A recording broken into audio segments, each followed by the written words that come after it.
சட்டத்தை வந்து நீங்கள் வந்து கத்தியாகவும் பாவிக்கலாம், கேடயமாகவும் பாவிக்கலாம்.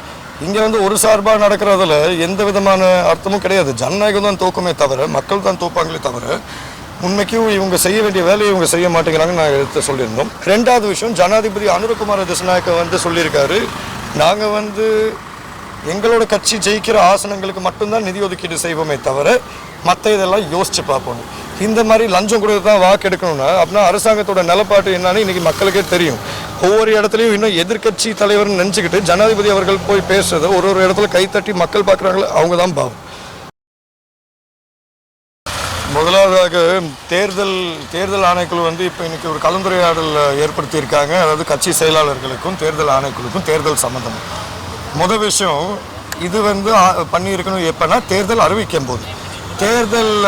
தேர்தல் 10 நாளைக்கு முன்னால் கலந்துரையாடி என்ன பிரச்சனைகளை வந்து பேசுறதுல எந்த அர்த்தமும் தீர்வு வரும்னு எனக்கு நம்பிக்கை இல்லை.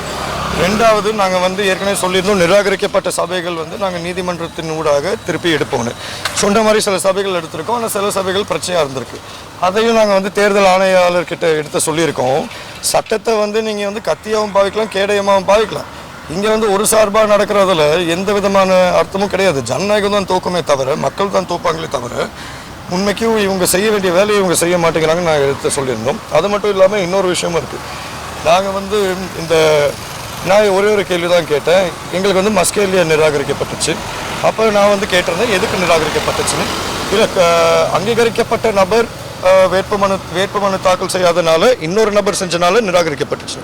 இப்போ நான் மேலே வந்து தேர்தல் ஆணையாளர்கிட்ட கேட்டேன், அங்கீகரிக்கப்பட்ட நபருக்கு வந்து உடம்பு சரியில்லை, நாங்கள் வந்து மெடிக்கல் கொடுத்துருந்தோம், இன்னொரு நபரை அங்கீகரித்தோம், அஃபிடேவிட்டோட அதை நாங்கள் சமர்ப்பித்தோம், ஆனால் அதை ஏற்றுக்கல. அது ஏன்? அதுக்கு அவர் எந்த விதமான பதிலும் சொல்லலை. அதை திருப்பியும் பார்க்குறேன்னு சொல்லியிருக்காரு. கட்டாயம் அதுக்கு சம்மந்தமாக அது ஒரு தீர்மானம் எடுத்தாகணும். ரெண்டாவது விஷயம், ஜனாதிபதி அனுரகுமார திசாநாயக்க வந்து சொல்லியிருக்காரு, நாங்கள் வந்து எங்களோட கட்சி ஜெயிக்கிற ஆசனங்களுக்கு மட்டும்தான் நிதி ஒதுக்கீடு செய்வோமே தவிர மற்ற இதெல்லாம் யோசிச்சு பார்ப்போம். இந்த மாதிரி லஞ்சம் கொடுத்து தான் வாக்கு எடுக்கணும்னா அப்படின்னா அரசாங்கத்தோட நிலப்பாட்டு என்னன்னு இன்னைக்கு மக்களுக்கே தெரியும். ஒவ்வொரு இடத்துலையும் இன்னும் எதிர்கட்சி தலைவர்னு நினச்சிக்கிட்டு ஜனாதிபதி அவர்கள் போய் பேசுறதை ஒரு இடத்துல கைத்தட்டி மக்கள் பார்க்குறாங்களோ அவங்க தான் பாவம். ரெண்டாவது, அதே மாதிரி இன்னொரு விஷயமும் எடுத்து சொல்லியிருந்தோம். மேலே தேர்தல் ஆணையாளர் அவர்கள் சொல்லியிருந்தார், நம்ம இந்த தலதா மாளிகையில் இந்த நிகழ்வு நடத்திட்டு இருக்காங்க பௌத்த மத சம்பந்தமாக. பிரச்சனை இல்லை, அதை நாங்கள் வரவேற்கிறோம், அது நல்ல விஷயம்தான். ஆனால் அதுக்கு ஒரு வார்த்தை சொல்லியிருந்தாரு, தேர்தல் ஆணைக்குழுனால மத ரீதியான விஷயங்களை நிப்பாட்ட முடியாது தானே. அப்படின்னா அவங்க கல்வி ரீதியான விஷயங்களை நிப்பாட்டுவாங்க, பொருளாதார ரீதியான நிகழ்வுகளை நிப்பாட்டுவாங்க, காணி உரிமை வழங்குறதுக்கு நிப்பாட்டுவாங்க. இது எல்லாத்துக்குமே ஆதாரம் இருக்குது. ஆனால் மத ரீதியான விஷயத்தை மட்டும் நிப்பாட்ட மாட்டாங்க. தேர்தல் ஆணைக்குழுனா சுவாதீனமாக ஜனநாயகத்துக்கு செயல்படுற ஒரு இயந்திரம்.